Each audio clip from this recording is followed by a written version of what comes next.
Attorney and First Coast News legal analyst LaToya Williams-Shelton is joining us now in the studio to talk about jury selection today and the trial and the death of Ahmaud Arbery. And LaToya, I want to talk about the defense, mainly William Roddie Bryan's attorney Kevin Gough.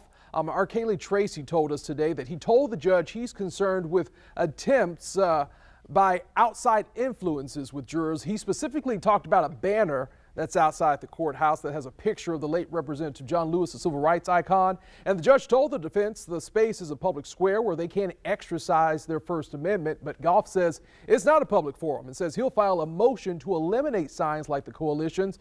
And also, LaToya, we were talking about this earlier. The judge did ask Arbery's father to take off a button with Representative Lewis and social justice groups' logos on it. The judge said no buttons with any political logos or statements can be worn in the courtroom. So how do you think this will all play out?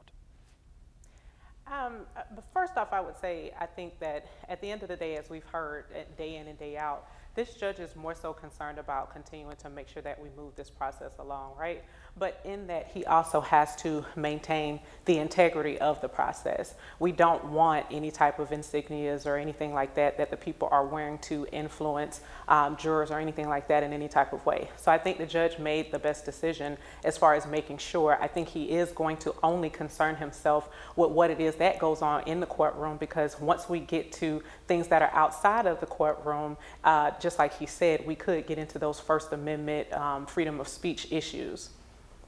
And LaToya, some courthouse staff have told our reporters that there's a lot of fear in the community and that some potential jurors have said that they aren't going to tell the truth about their views when called upon because they fear retaliation. How can lawyers be sure that they're getting honest answers to their questions?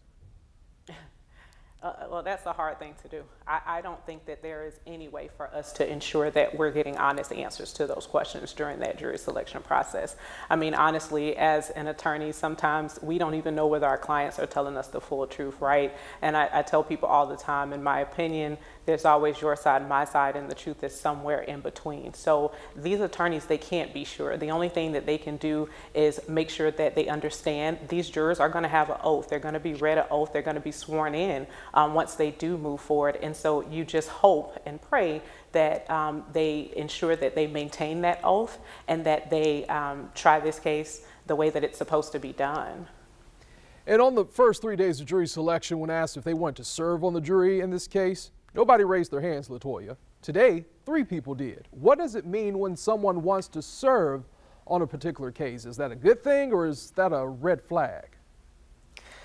You know, you never know with that either, you know, and especially in a situation like this, right, where we have all these different jurors that we have to get through, where they have had to sit there maybe for hours at the courthouse. You know, they could have come to the conclusion now, like, it's day 4, I'm just going to say yes just to say yes, just so that we can get a jury picked and we could get this over with, right? Or you could just have an actual person who actually does want to serve on this jury. There is no way to really understand how to take that. I would just keep in mind that if they say yes they do, it's easy for them to just, if they're not disqualified or exempted or anything like that in any other way, it's easy for them to place them in this pool of potential jurors, but understanding that the defense and the prosecution still have strikes, so they still could be stricken whether or not, you know, they're saying, hey, you know, this is a black female, we don't necessarily want them on. Whatever the case may be, whatever the cause may be for the different attorney,